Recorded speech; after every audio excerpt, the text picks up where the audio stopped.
All right. Hello.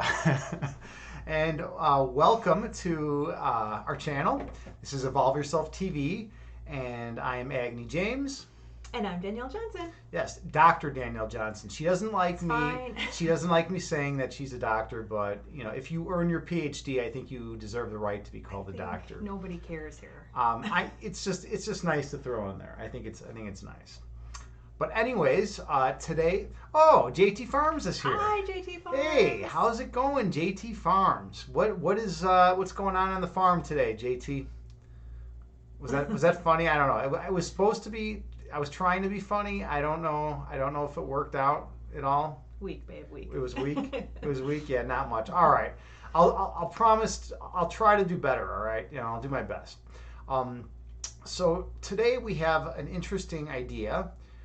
We are going to discuss some more real-world practical applications of listening to the oneness inside you when you're out in the phenomenal world, as opposed to listening to one's ego. Because Danielle and I were talking about it today, and we thought that this is of the utmost importance. Right? Yeah. I think that's one of the big... The world's just very divisive right now. And Absolutely. very like you versus them and us versus them and that type of thing. So I think, this is an important thing to discuss.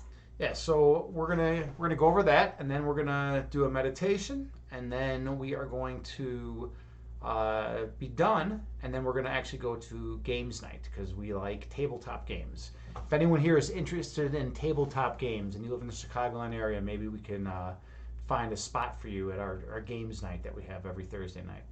All right, so you're driving down the road and you get cut off by some driver, and there's no reason why they should cut you off like that you can see. There's no like little kids running around the road that would make them want to cut you off. They just kind of drive in front of you. You're in the right lane, and then they just cut you off, and then they start going slow, and you get pissed, right? This is something that happens. Sometimes people get upset when things like that happen, and you have road rage incidents. I've had plenty of road rage incidents. Danielle, you mentioned that you've never? You've never had a road rage incident? I used to be really bad with road rage. That's one of the things I've conquered. I rarely get it anymore. But yes, I used to have some pretty intense road rage. Yeah, and it's just something that is very common and a lot of people have experienced, right? So whenever something like that happens, you are typically presented with a couple options. You could just follow the person all the way back to their hometown and I don't know, yell at them and get in a fight with them or something like that, right? That's something you could do. It's one choice, right? We always have choices of what we're going to do. B, you could be upset for a minute and then just kind of, I don't know, start crying and then go home and not do anything you're going to do. Or C, you could just let it go, or you could do some kind of combination of those, right?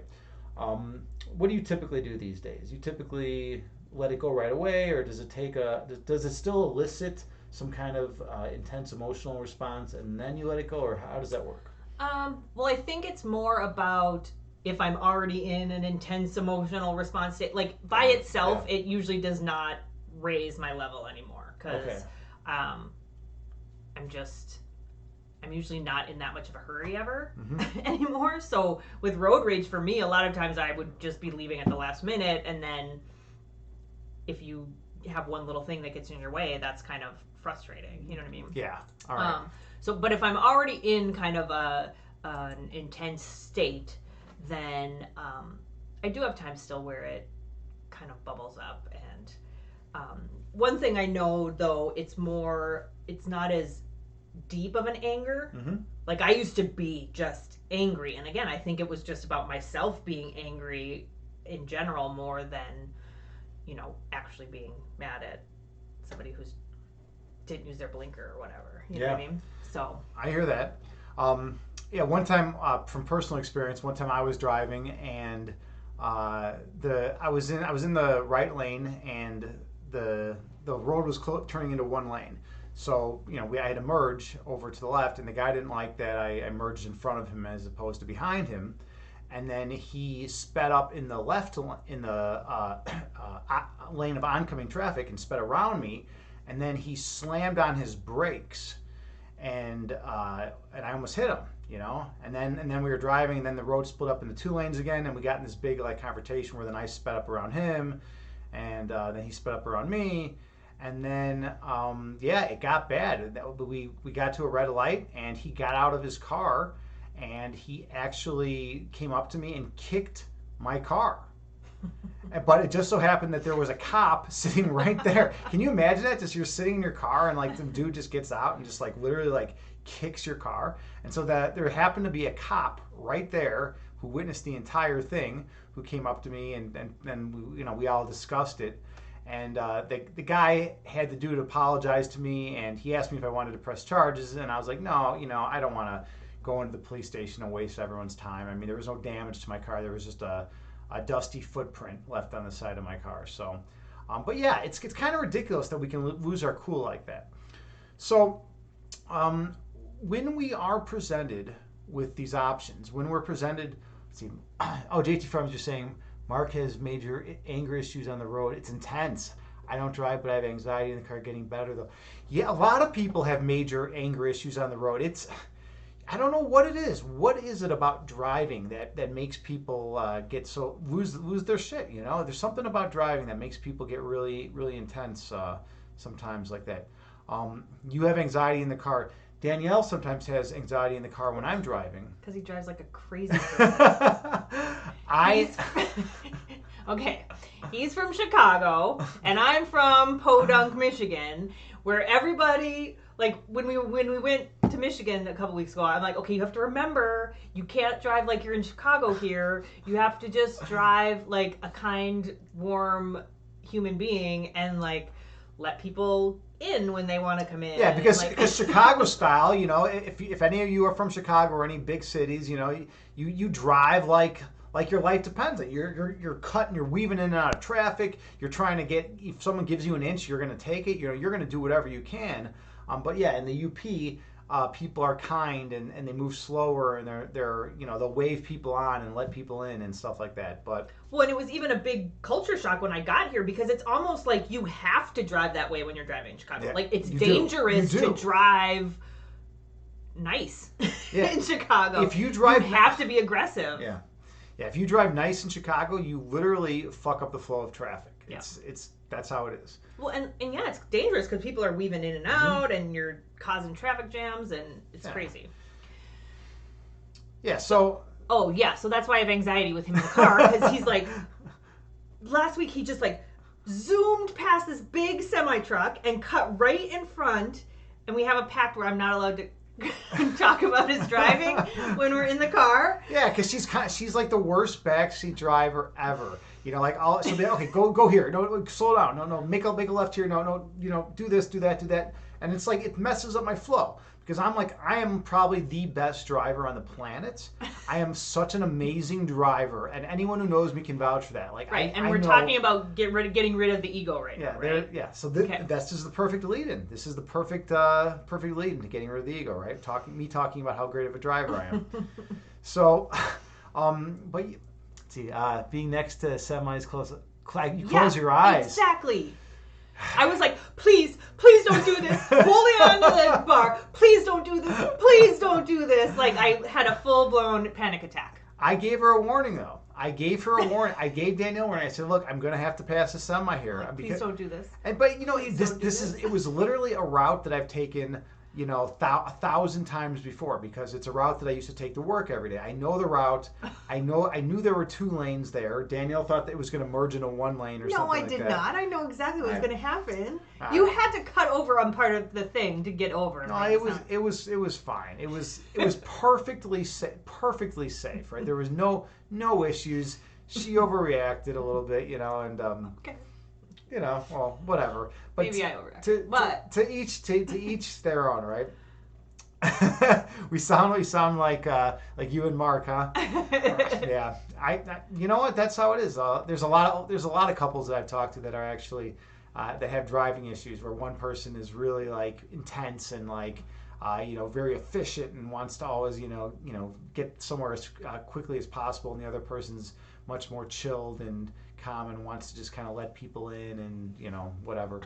Um, but yeah, anyways, back to the main point.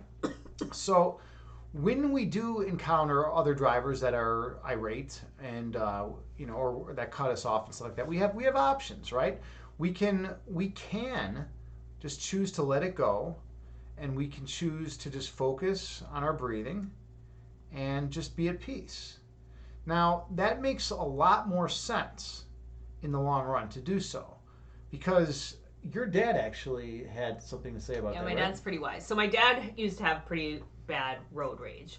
And he said one time he was driving and he was trying to figure it out, right? Get better, figure out how to get rid of that. And he was like, okay, this guy just passed me like an idiot and cut in front of me and started going crazy. And I get all pissed, right? I get all mad. Well, that anger only ruins my day.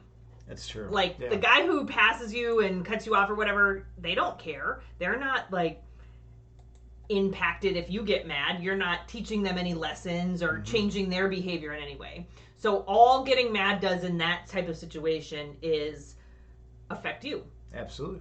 And so it really not only is it bad for you, but like it's having no other effect in the world besides that anger. And I was like, that is a pretty wise thing. And that helped me when I was getting through my own road rage. Oh, really? That was able to help you. And then he started being a lot more calm on the road after that, right? Yeah, he's pretty chill on the road Pretty now. chill. Okay. The other thing to remember, and this is a psych thing that I learned, was, but also, I think either the Dalai Lama or the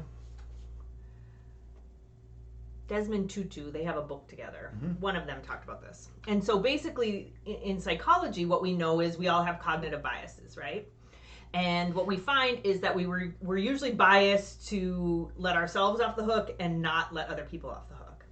So if you're driving and you cut somebody off, you're like, oh my God, shoot, that was an accident, I didn't see them, or I'm really, my mom's sick and I got to go to the hospital to see her, whatever.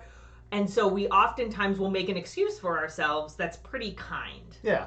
But when we see other people, oh, that jerk. Why is that person such an ass? Do you know what I mean? Like, we never go, maybe that person didn't see me. Or, maybe that was just an accident. Or maybe it's some old grandma driving her car and she's not great at driving. Now, you always say, I always say, if you're not great at driving, you shouldn't be driving.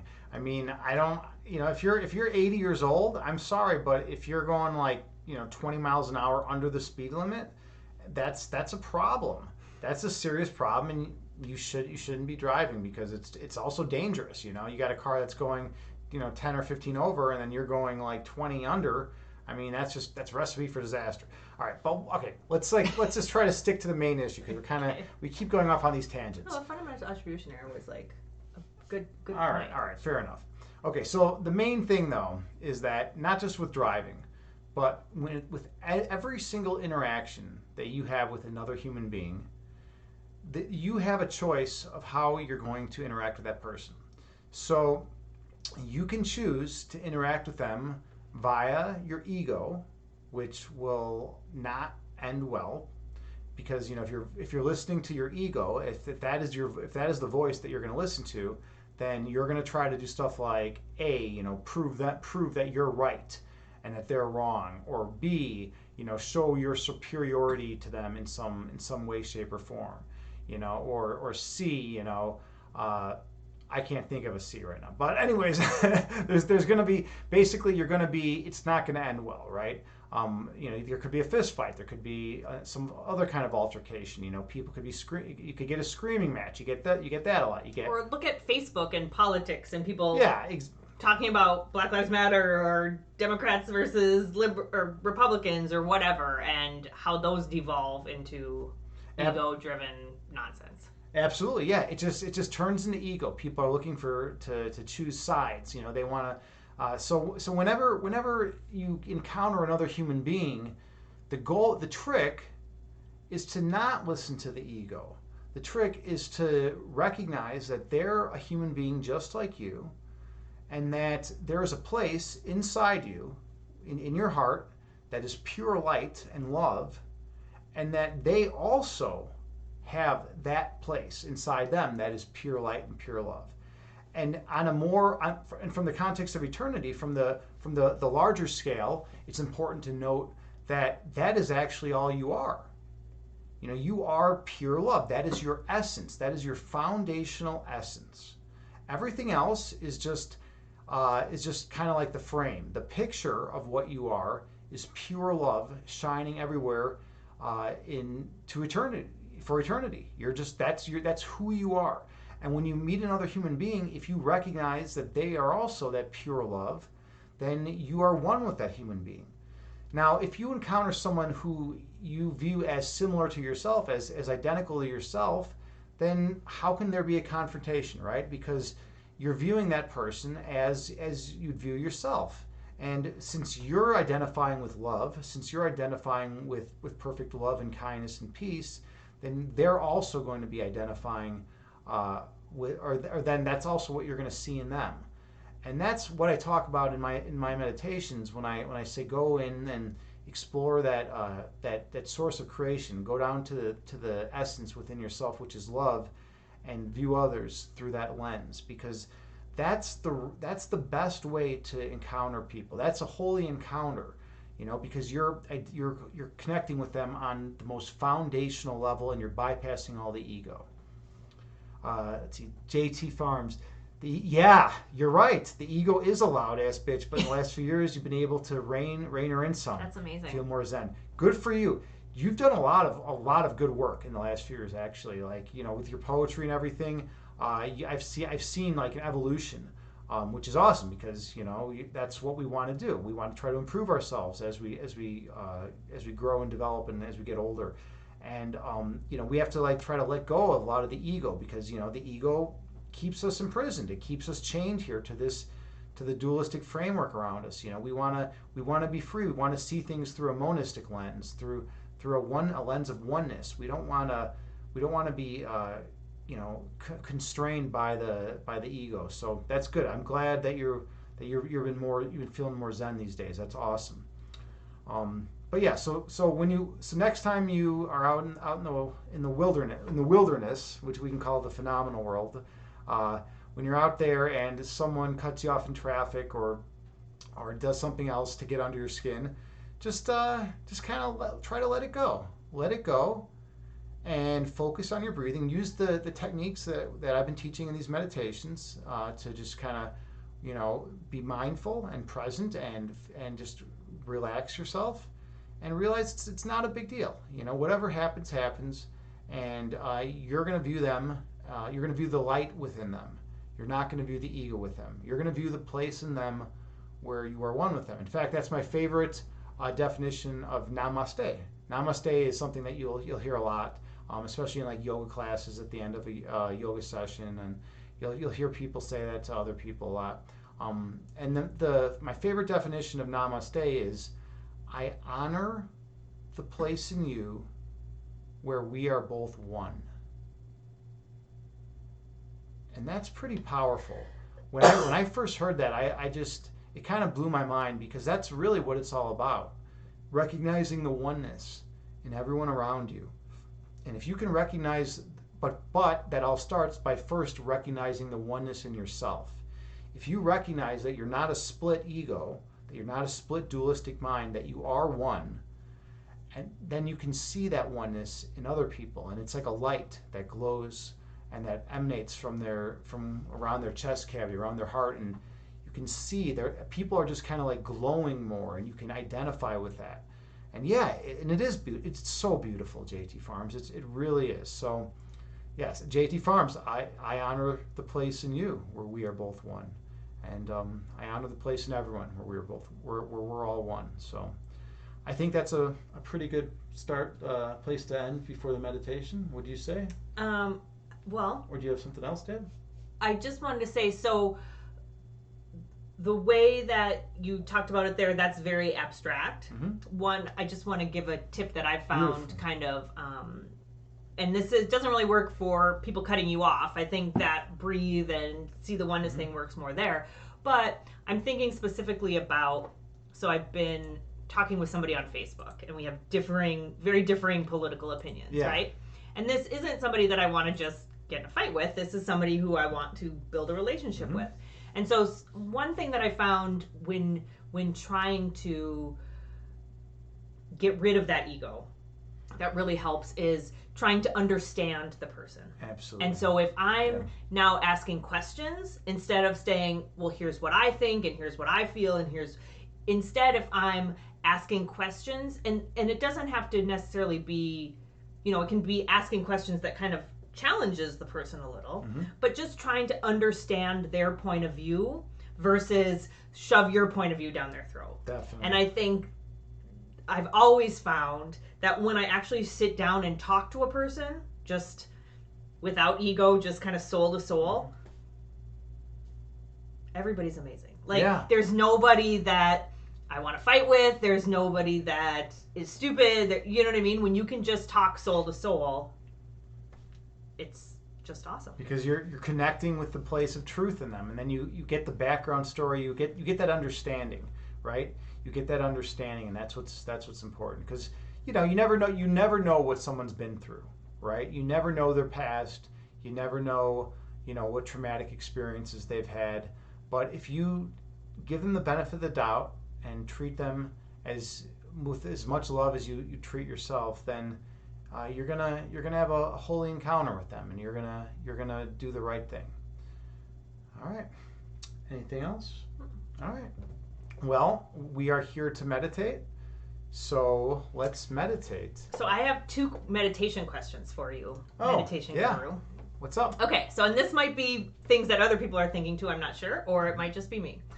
So the first thing that I want to ask is, when you do the meditations, you often do an 8 count. Breathe in, 6, 8, and that's a little too long for me. So is it okay? Like, is that purposeful and I should be breathing more? Or is it okay for me to kind of adjust my in and out to like a 6 count versus an 8 count, and then... Okay, it's perfectly fine for you to adjust your breath count to whatever feels comfortable for you. Okay. The reason why I choose an 8 count is A, it's very comfortable for me, and B, the Buddhist chant that I play does have an 8 count. So it's 8 counts in, 8 counts out. That's how they teach it at where I learned it. So that's why I've been doing it that way. But yeah, whatever's comfortable for you is the main thing. Follow your own inner voice. Breathe. Yes, JT Farms, you're absolutely right. Breathe your own way, your technique. Perfect. Definitely. So along that same lines, my second question was going to be, also, when I learned to do my meditation, it was all through the nose. And it's actually a little uncomfortable for me to breathe in through the nose and out through the mouth. Yeah. So you can in through the nose, out through the nose is okay too, right? You can breathe in through the nose and out through the nose as well. I was actually talking with Kitten's Kung Fu about that one day. He said something funny. He said that he learned when he was taught how to do meditation and qigong and martial arts. His instructor told him that the nose is for breathing, the mouth is for eating. And I thought that was kind of funny, right? That kind of stuck with me. But yeah, there's different techniques, Okay. This is not a very structured one way thing of doing this, right? There's many ways to do this. I just kind of give a general guideline and try to keep a regular account, because you gotta have some structure, but do whatever's comfortable for you. Well, and that's good to know, because I always feel like I'm cheating when you're like, breathe in through your nose and out through your mouth, and I'm like trying to pretend I'm breathing out through. Yeah. No, just why do I have to do that? Like, I can breathe in through the nose and out through the nose, right? Absolutely. Okay, perfect. All right, and with that being said, I will start the Buddhist chant, and we are about ready to begin. Okay. So you'll want to get in a nice, comfortable seated position. You can sit on the ground in lotus pose. You can sit cross-legged. You can sit with your legs out and your back against the wall. You can sit in a chair. Just whatever's comfortable for you. And then you'll want to close your eyes. Can I go sit on the floor? Yeah, go sit on the floor if you want. Here, I'll move this over so I'm not off center then. All right. I want my back against the wall. Okay. Thank you. Yeah, no problem.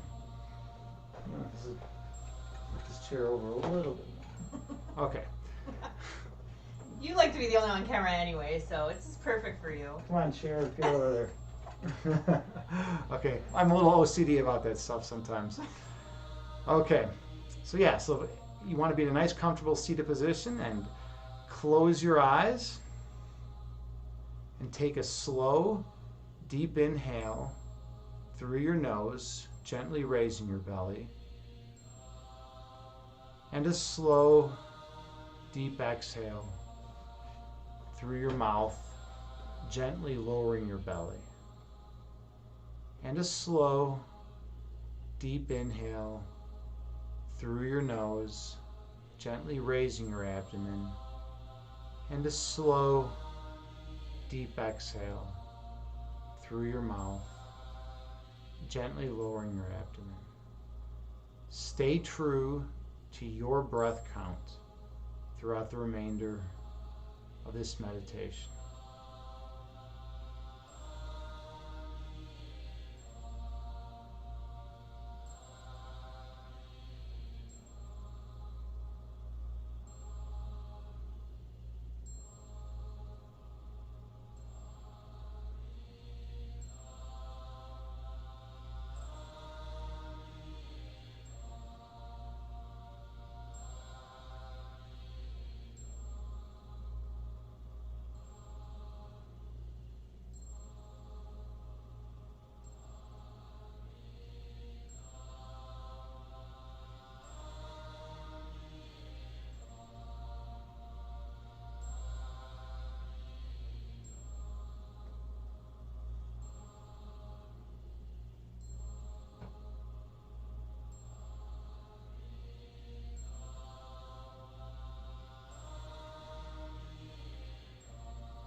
Inhale through your nose, gently raising your belly. And exhale through your mouth, gently lowering your belly. Breathe in through your nose, gently raising your abdomen. And breathe out through your mouth, gently lowering your abdomen. Focus on your breath.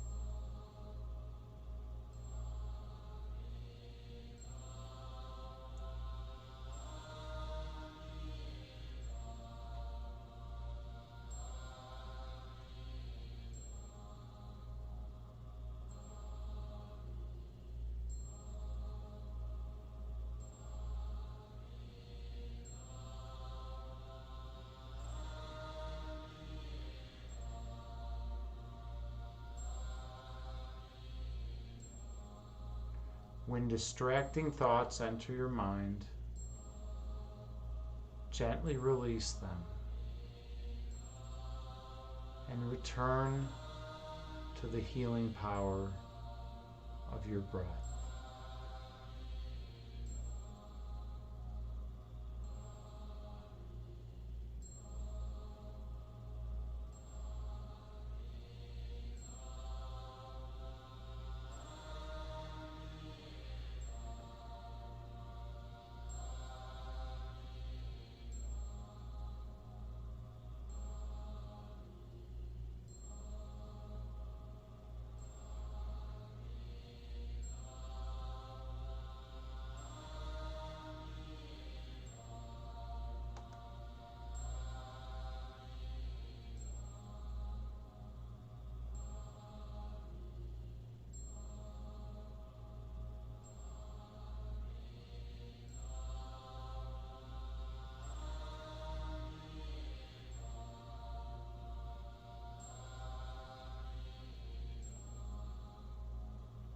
Inhale through your nose,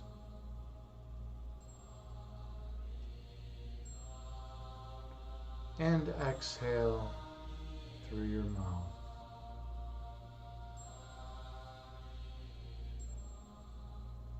Breathe in through your nose, gently raising your belly.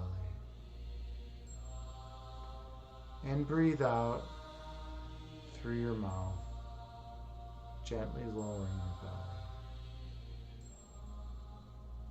Focus on your breath.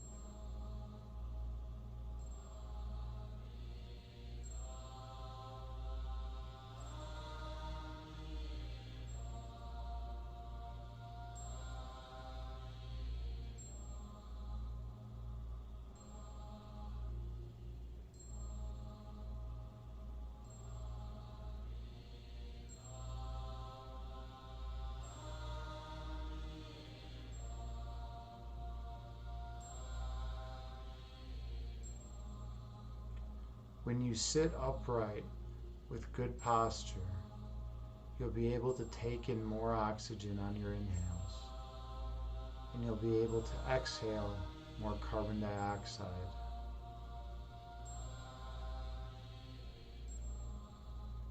So inhale through your nose, focusing on your posture, and exhale through your mouth, releasing your belly.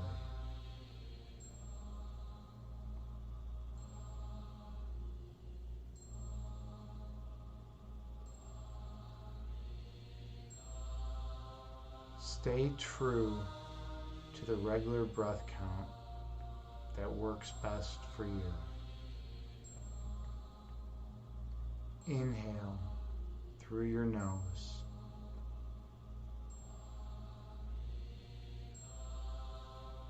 And exhale through your mouth.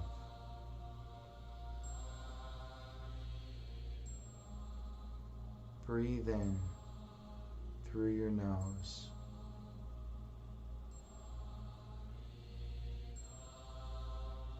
And breathe out through your mouth.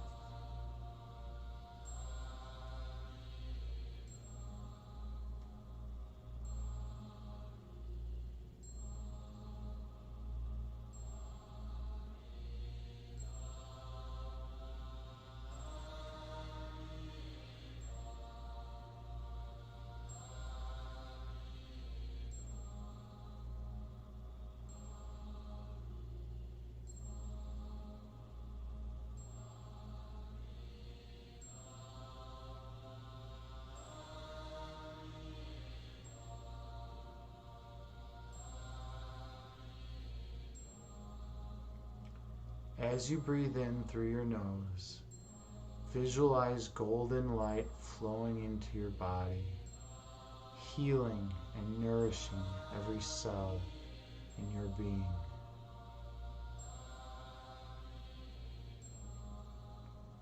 And as you exhale through your mouth, visualize any illness being expelled through your mouth, so that with each breath cycle, you become complete, nourished, and whole once again. Inhale through your nose, gently raising your belly. And exhale through your mouth, releasing your belly. Breathe in through your nose, gently raising your abdomen. And breathe out through your mouth, gently lowering your abdomen. Focus on the golden light that exists within your chest cavity, watching it pulsate, watching it spread throughout your body, watching it extend outside of your skin, throughout the room that you're sitting in. That light within you can fill all the universe. When we think with the ego, we blind ourselves to our own light, and we get in ego battles that are based off insane premises of this dualistic framework. The reason why everything within the dualistic framework is insane is because it doesn't exist from the context of eternity. From the context of truth, it's not real. From the context of monism, all that exists is love, all that exists is oneness. And that love and oneness radiates in all directions, everywhere. That is your home. That is your nature. You are home at the source of creation. Inhale.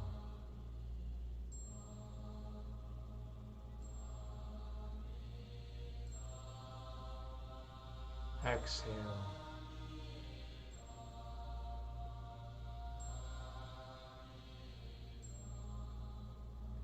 Inhale through your nose.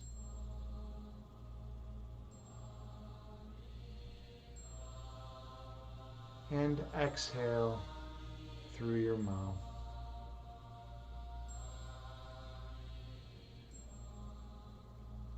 Focus on your breath throughout the remainder of this meditation.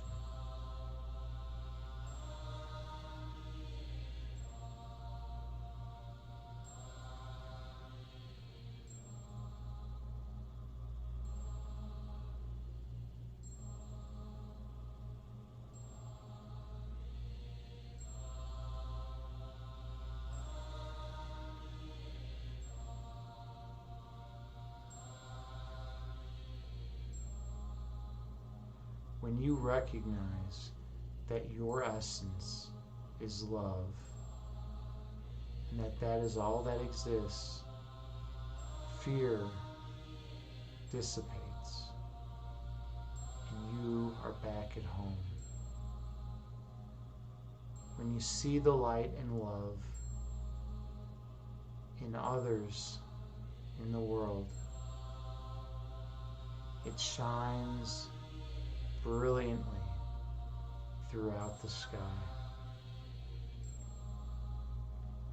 Breathe in through your nose.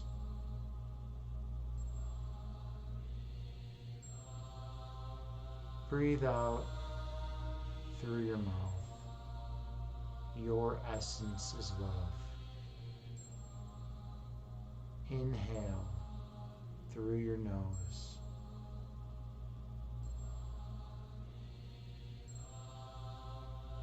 Exhale through your mouth. You exude light everywhere. You are divine. You are perfect light. And with just one light, there can be no darkness.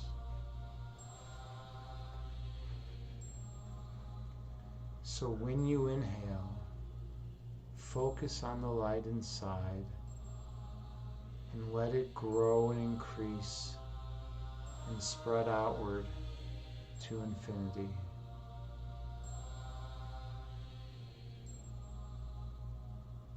Inhale.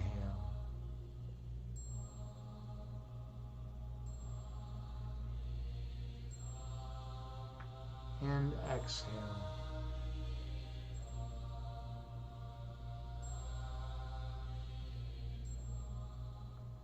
Breathe in.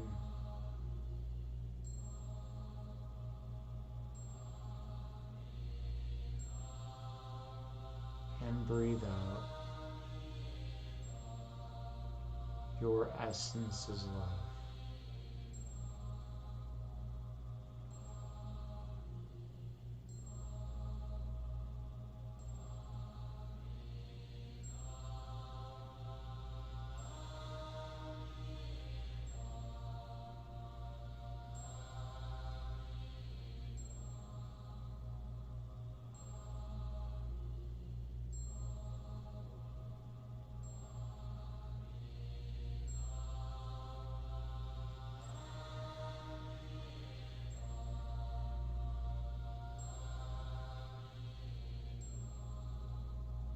When distracting thoughts enter your mind, gently release them and return to the healing power of your breath. The breath guides the meditation and guides your mind, such that with a tranquil breath, you are one with the divine.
When distracting thoughts enter your mind,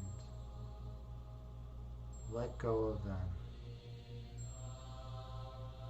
and return your focus to your breath.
Focus on your breath.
Gently open your eyes and return to the present moment,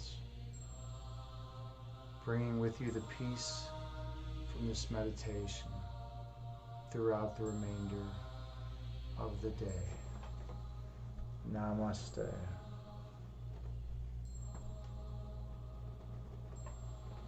Namaste. You just kind of popped up out of nowhere, huh? My back was hurting, so on the floor was way better to do it today, so I could have my back against the wall. Understandable. Yeah, that's fine. You can lay down on your back if it's hurting. You can be in any position you want, as long as you feel like you can sit there or rest there comfortably, and that your body's not going to be yelling at you too much as you try to focus your breath. So great chat, and the energy within the guidance is fully warming. Thanks, guys. Oh, thank you so much, JT Farms. That was so sweet of you. Right? Thank you. Yeah. We're going to go play some games. Thank you all so much for tuning in tonight. We greatly appreciate all that you do for us, and that we hope to help. You know, we want to be able to teach meditation to as many people as possible. If you haven't clicked follow, Kittens is here. Oh, wow. I love it. Amazing. Kittens is here. It brightens our day when you're here. Everyone check out Kittens Kung Fu. Speaking of follow us, but follow Kittens Kung Fu if you haven't. And subscribe to Kittens Kung Fu. Follow him.